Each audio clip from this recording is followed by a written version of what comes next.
Hello दोस्तों। तो आज हम इस वीडियो में देखने वाले हैं क्लास 10th का लेसन 1, ठीक है, और हिस्ट्री है। ठीक, ये जो टेस्ट सीरीज करवाने जा रहे हैं, यह एग्ज़ाम के दृष्टिकोण से बहुत ही इम्पोर्टेंट है। ठीक है, तो देखो बिना देरी के इस वीडियो को हम लोग स्टार्ट करते हैं।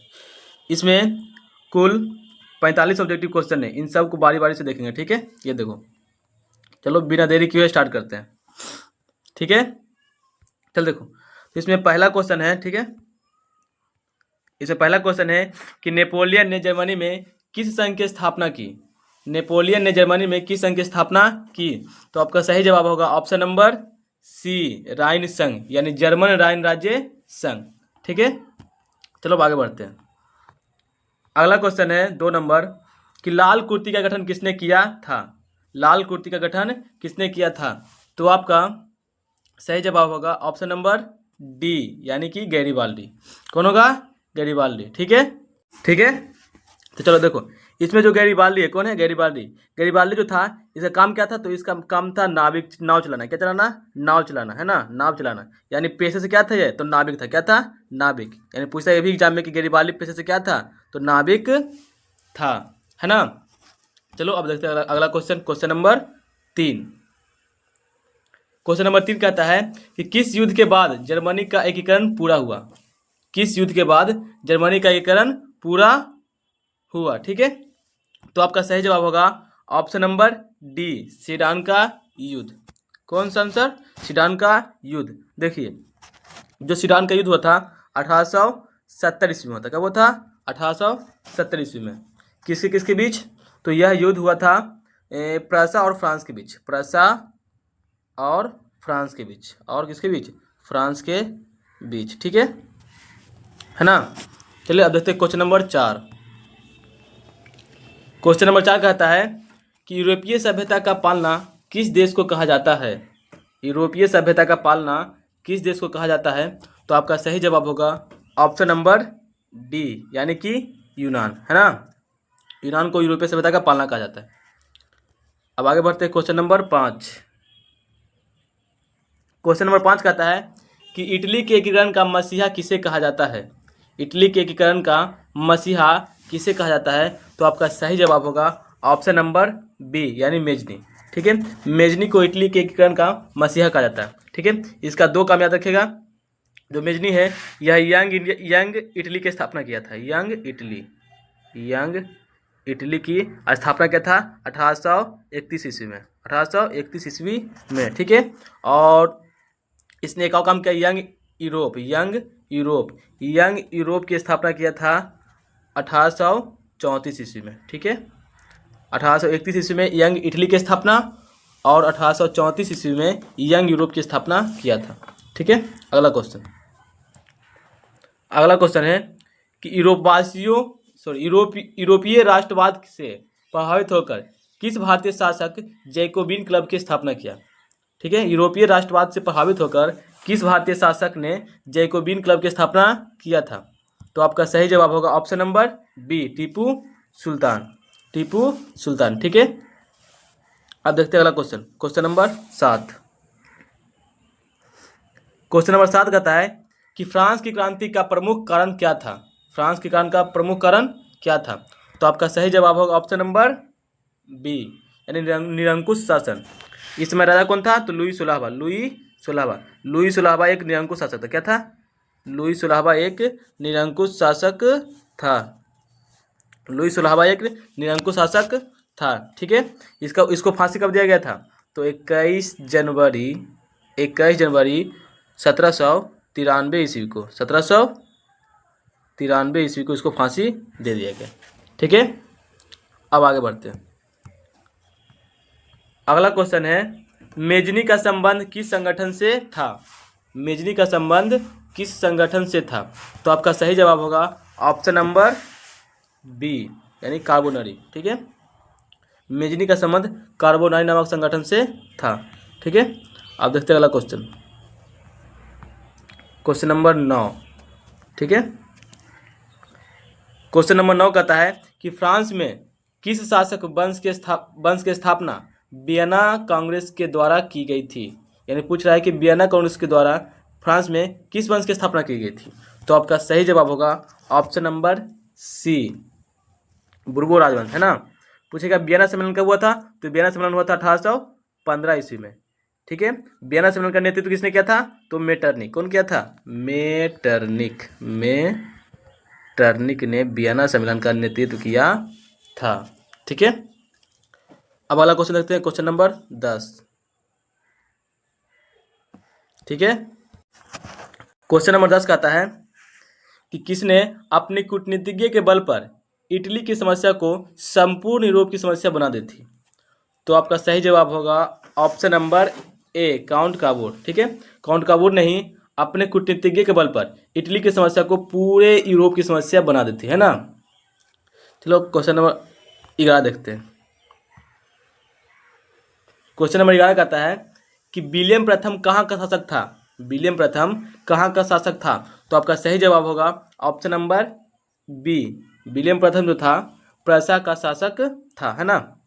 प्रसा कहाँ है? तो जर्मनी में। जर्मनी का एक सबसे शक्तिशाली शहर था उस समय का प्रसा, ठीक है। और यहीं का शासक विलियम प्रथम था, और विलियम प्रथम ने ही बिस्मार्क को अपना प्रधानमंत्री नियुक्त किया था।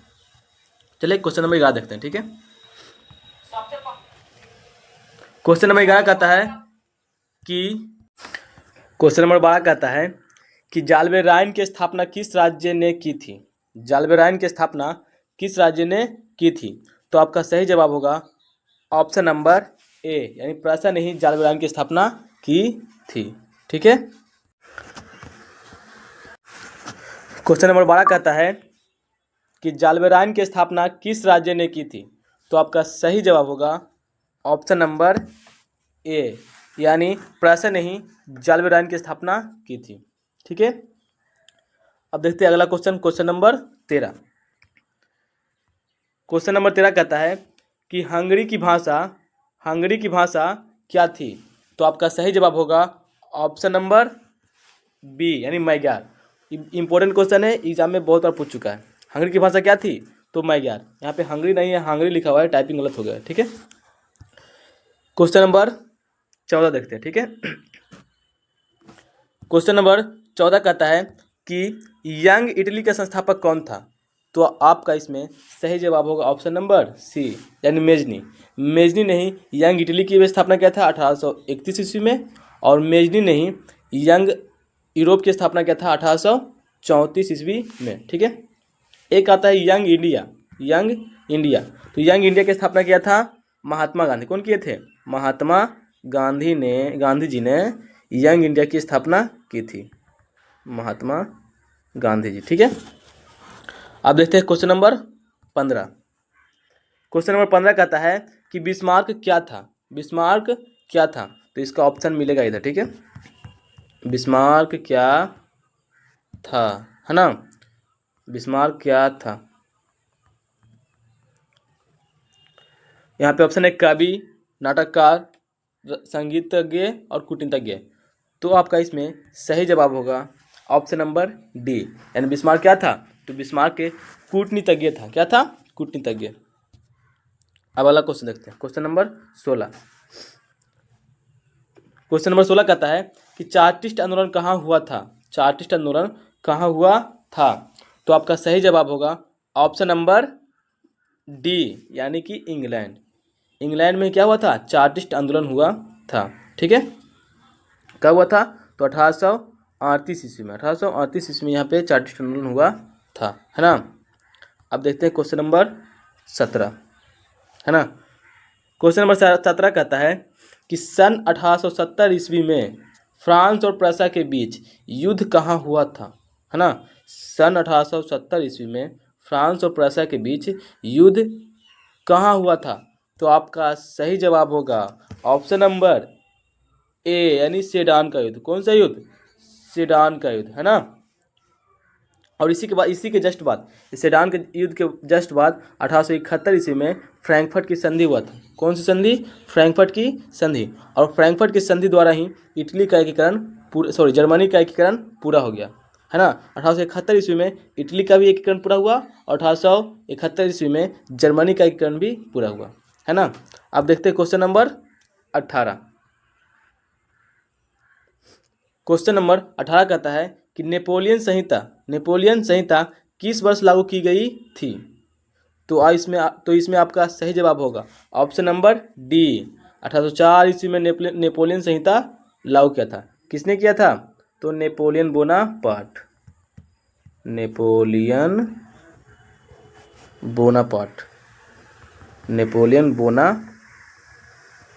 ठीक है। नेपोलियन बोनापार्ट ने ही 1804 ईस्वी में नेपोलियन संहिता लागू किया था। क्वेश्चन नंबर 19 कहता है कि वियना सम्मेलन का अध्यक्ष कौन था? वियना सम्मेलन या वियना कांग्रेस का अध्यक्ष कौन था? तो आपका सही जवाब होगा ऑप्शन नंबर डी। आपको इससे पहले ही बता चुके हैं कि वियना सम्मेलन का नेतृत्व किसने किया था? मेटरनिख, यानी यही क्या था? अध्यक्ष था। ठीक है।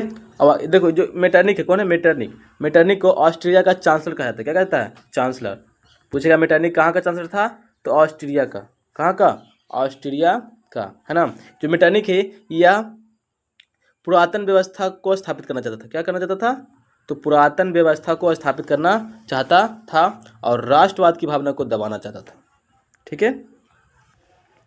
क्वेश्चन नंबर 20 है कि मेटरनिख कौन था? तो आपका सही जवाब होगा ऑप्शन नंबर ए। अभी तो बताएं मेटरनिख कौन था? तो मेटरनिख ऑस्ट्रिया का चांसलर था। मेटरनिख कौन था? तो ऑस्ट्रिया का चांसलर था। ठीक है। अब देखते हैं क्वेश्चन नंबर 21। प्रश्न संख्या 21 कहता है कि यूरोप का मरीज किसे कहा जाता था? ये तो इंपॉर्टेंट क्वेश्चन। ठीक है। यूरोप का मरीज किसे कहा जाता था? तो आपका सही जवाब होगा ऑप्शन नंबर ए, तुर्की को। ठीक है। तुर्की को ही यूरोप का मरीज कहा जाता था। ठीक है। चलिए अब आगे बढ़ते हैं। अगला क्वेश्चन है 22 नंबर कि यंग यूरोप का संस्थापक कौन था? कुछ समय पहले अभी ये भी बताएं। ठीक है। यंग यूरोप का संस्थापक कौन था? तो आपका सही जवाब होगा ऑप्शन नंबर ए, यानी यंग यूरोप की स्थापना मेजनी ने किया था। और कब किया था? तो 1834 ईस्वी में, है ना।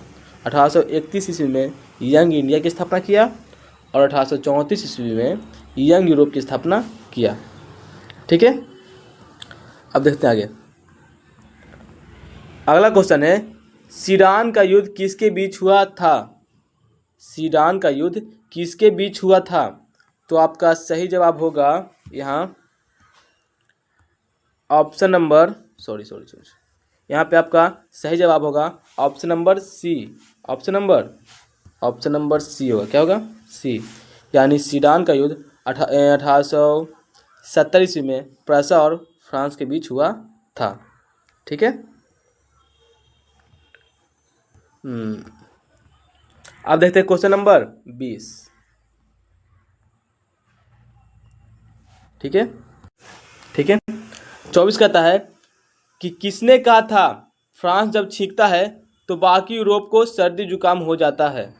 किसने कहा था फ्रांस जब छींकता है तो बाकी यूरोप को सर्दी जुकाम हो जाता है? तो इसमें आपका सही जवाब होगा ऑप्शन नंबर सी, मेटरनिख। यानी मेटरनिख ने ही ये कहा था कि फ्रांस जब छींकता है तो बाकी यूरोप को सर्दी जुकाम हो जाता है। अब देखते हैं क्वेश्चन नंबर 25। ठीक है। क्वेश्चन नंबर 25 कहता है कि बिस्मार्क किस विद्वान की विचारधारा से प्रभावित था?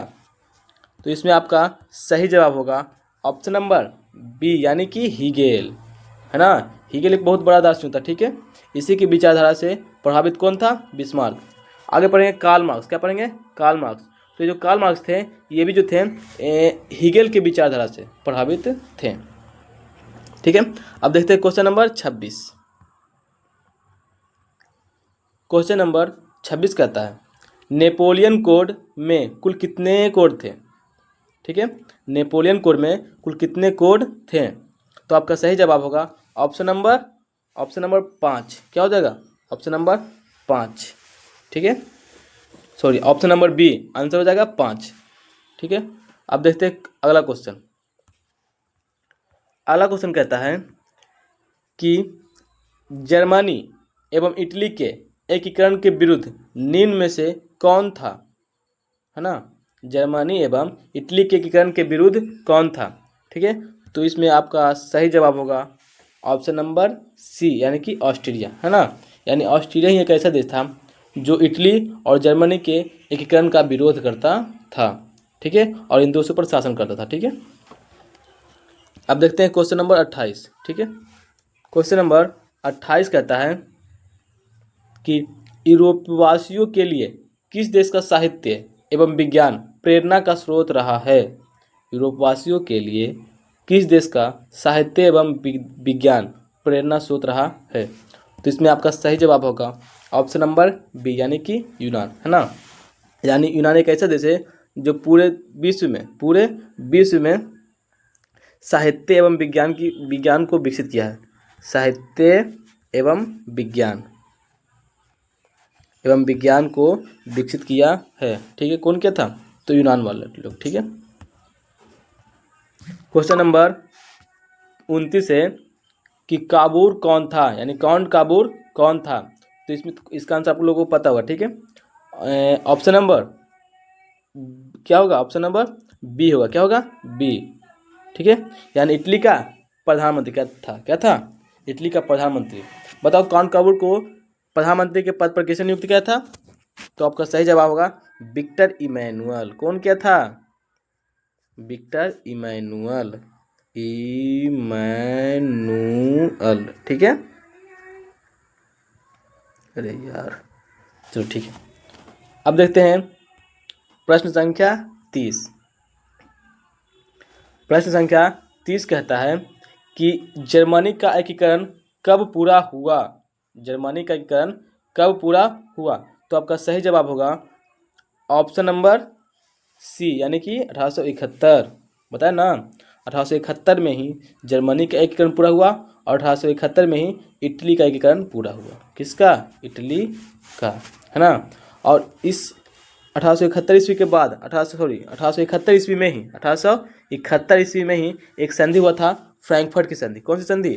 फ्रैंकफर्ट की संधि। ये सब इंपॉर्टेंट क्वेश्चन है, इन सब चीज़ों को याद रखिएगा। ठीक है, फ्रैंकफर्ट की संधि, है ना। चलिए अब देखते हैं क्वेश्चन नंबर 31। क्वेश्चन नंबर 31 कहता है कि एक्ट ऑफ यूनियन किस वर्ष पारित किया गया था, यानी हुआ था। ठीक है, एक्ट ऑफ यूनियन किस वर्ष पारित हुआ था? तो इसका ऑप्शन अगला स्लाइड मिलेगा। ठीक है,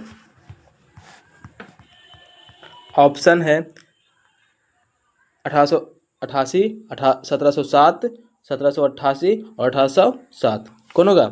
तो आपका सही जवाब होगा ऑप्शन नंबर बी, यानी कि 1707। ठीक है, अब देखते हैं प्रश्न संख्या 32, है ना। प्रश्न संख्या 32 कहता है कि मारियान किस देश के राष्ट्रवाद का प्रतीक था? मारियान किस देश के राष्ट्रवाद का प्रतीक था? तो इसमें आपका सही जवाब होगा ऑप्शन नंबर ए, यानी फ्रांस, है ना। जो मारियान था फ्रांस की राष्ट्रवाद का प्रतीक था। ठीक है, अब देखते हैं क्वेश्चन नंबर 33। 33 कहता है कि यूनान के स्वतंत्रता संग्राम में किसकी पराजय हुई थी? यूनान के स्वतंत्रता संग्राम में किसकी पराजय हुई थी? तो आपका सही जवाब होगा ऑप्शन नंबर बी, यानी तुर्की। क्या होगा? ऑप्शन नंबर बी, यानी कि तुर्की, है ना। यानी यूनानी स्वतंत्रता संग्राम में तुर्की की पराजय हुई थी और यूनान की जीत हुई थी। देखते हैं प्रश्न संख्या 34। क्या देखते हैं? 34 कहता है कि फ्रेंड्स ऑफ इटली नामक संस्था का गठन किसने किया था? फ्रेंड्स ऑफ इटली नामक संस्था का गठन किसने किया था? तो आपका सही जवाब होगा ऑप्शन नंबर डी, यानी कि मेजनी, है ना। जो मेजनी था इसी ने फ्रेंड्स ऑफ इटली नामक संस्था का गठन किया था। ठीक है, अब देखते हैं क्वेश्चन नंबर 35। ठीक है, प्रश्न संख्या 35 कहता है कि राष्ट्रवाद की अवधारणा का जन्म किस घटना से माना जाता है? राष्ट्रवाद की अवधारणा का जन्म किस घटना से माना जाता है? तो आपका सही जवाब होगा ऑप्शन नंबर ए, यानी कि पुनर्जागरण। पुनर्जागरण से ही राष्ट्रवाद की अवधारणा का जन्म हुआ था। ठीक है, यहाँ पे कितना लोग को लग रहा होगा फ्रांस की क्रांति, क्या लग रहा होगा, फ्रांस की क्रांति। तो फ्रांस की क्रांति में राष्ट्रवाद की भावना का विकास बहुत ही तेजी से हुआ, ये अलग बात है, लेकिन जन्म जन्म किस घटना से हुआ, तो पुनर्जागरण से। ठीक है, अब देखते हैं प्रश्न संख्या 36। प्रश्न संख्या 36 कहता है कि कार्बोनरी की स्थापना किस वर्ष हुई थी, कार्बोनरी की स्थापना किस वर्ष हुई थी। तो आपका सही जवाब होगा ऑप्शन नंबर ए 1810। 1810 में ही कार्बोनरी नामक संस्था का गठन हुआ था। ठीक है, अब देखते हैं प्रश्न संख्या 37। प्रश्न संख्या 37 कहता है कि किस संधि द्वारा जर्मनी का एकीकरण पूरा हुआ, किस संधि के द्वारा जर्मनी का एकीकरण पूरा हुआ। तो आपका सही जवाब होगा ऑप्शन नंबर डी, फ्रैंकफर्ट की संधि। और कब हुआ था, तो 1871 ईस्वी में फ्रैंकफर्ट की संधि हुआ था। अगर इसको पूरा डेट याद रखना है तो याद रखिएगा 10 मई 1871 ईस्वी को फ्रैंकफर्ट की संधि हुआ था। ठीक है, अब देखते हैं प्रश्न संख्या 38। तो प्रश्न संख्या 38 कहता है कि 1829 ईस्वी की एड्रियानोपुल की संधि किस देश के साथ हुई थी। 1829 ईस्वी की एड्रियानोपुल की संधि किस देश के साथ हुई थी। तो आपका सही जवाब होगा ऑप्शन नंबर ए, क्या होगा, ए।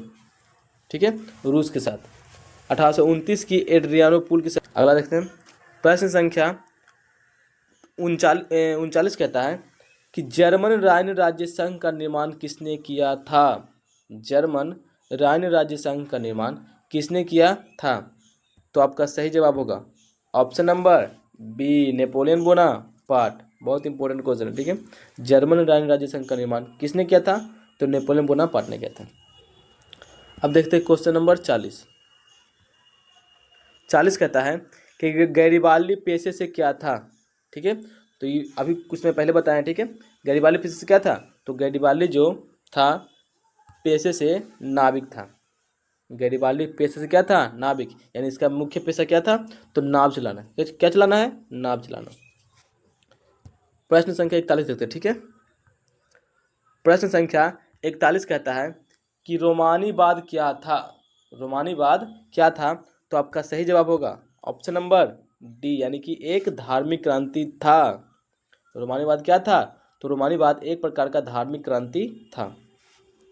अब देखते हैं प्रश्न संख्या 42। 42 कहता है कि जालबेरिन एक संस्था थी, यानी जालबेरिन जो संस्था थी किसकी संस्था थी, व्यापारियों की थी कि क्रांतिकारियों की कि विद्वानों की कि पादरियों की। तो आपका सही जवाब होगा ऑप्शन नंबर बी, यानी व्यापारियों की। जालबेरिन एक व्यापारियों की संस्था थी। इंपॉर्टेंट क्वेश्चन है, इन सब चीज़ों को वी लगाइएगा, VVI। ठीक है, प्रश्न संख्या 43 देखते हैं। प्रश्न संख्या 43। ठीक है, 43 कहता है कि सेडोवा के युद्ध, यहाँ पे लिखना चाहिए सेडोवा। ठीक है, यहाँ पे टाइपिंग गलत हुआ। सेडोवा के युद्ध में किसकी पराजय हुई थी। सेडोवा के युद्ध में किसकी पराजय हुई थी। यहाँ पे क्वेश्चन, यहाँ पे टाइपिंग गलत हुआ। ठीक है, होना चाहिए सेडोवा। तो सेडोवा के युद्ध में ऑस्ट्रिया की पराजय हुई। किसकी पराजय हुई, तो ऑस्ट्रिया की। सेडोवा के युद्ध में ऑस्ट्रिया की पराजय हुई थी। सेडोवा का युद्ध किसके किसके बीच हुआ था, तो प्रसा और ऑस्ट्रिया, प्रसा प्लस ऑस्ट्रिया, है ना, ऑस्ट्रिया के बीच। ठीक है, और सेडोवा का युद्ध कब हुआ था, तो 1866 ईस्वी में। ठीक है, अब देखते हैं प्रश्न संख्या 44, है ना। 44 कहता है कि 1830 ईस्वी की क्रांति के बाद फ्रांस में किस प्रकार का शासन स्थापित हुआ। 1830 ईस्वी की क्रांति के बाद फ्रांस में किस शासन स्थापित हुआ। ठीक है, किस प्रकार का। तो आपका सही जवाब होगा ऑप्शन नंबर बी, संवैधानिक राजतंत्र, है ना। यानी 1830 ईस्वी की फ्रांस की क्रांति के बाद फ्रांस में किस प्रकार का शासन व्यवस्था स्थापित हुआ, तो संवैधानिक राजतंत्र। ठीक है, अब देखते हैं लास्ट क्वेश्चन है प्रश्न संख्या 45। प्रश्न संख्या 45 कहता है कि इटली एवं जर्मनी वर्तमान में किस महादेश के अंतर्गत आते हैं। इटली एवं जर्मनी वर्तमान में किस महादेश के अंतर्गत आते हैं। तो आपका यहाँ पे सही जवाब होगा ऑप्शन नंबर सी यानी कि यूरोप। इटली और जर्मनी कहाँ आते हैं? तो यूरोप में है। कहाँ पे? यूरोप महाद्वीप में है। यूरोप महाद्वीप में हैं। ठीक है, चलिए अब यहाँ पे ऑब्जेक्टिव क्वेश्चन ख़त्म हो गया। ठीक है, अगर आपको ये वीडियो समझ में आया हो तो मेरे चैनल को सब्सक्राइब जरूर करें। ठीक है, और साथ में बेल आइकन दबाना ना भूलें अगर समझ में आया हो तो। ठीक है, चलिए यहाँ से ले ये सब जितने बताएं सब इम्पोर्टेंट क्वेश्चन है एग्ज़ाम के दृष्टिकोण से।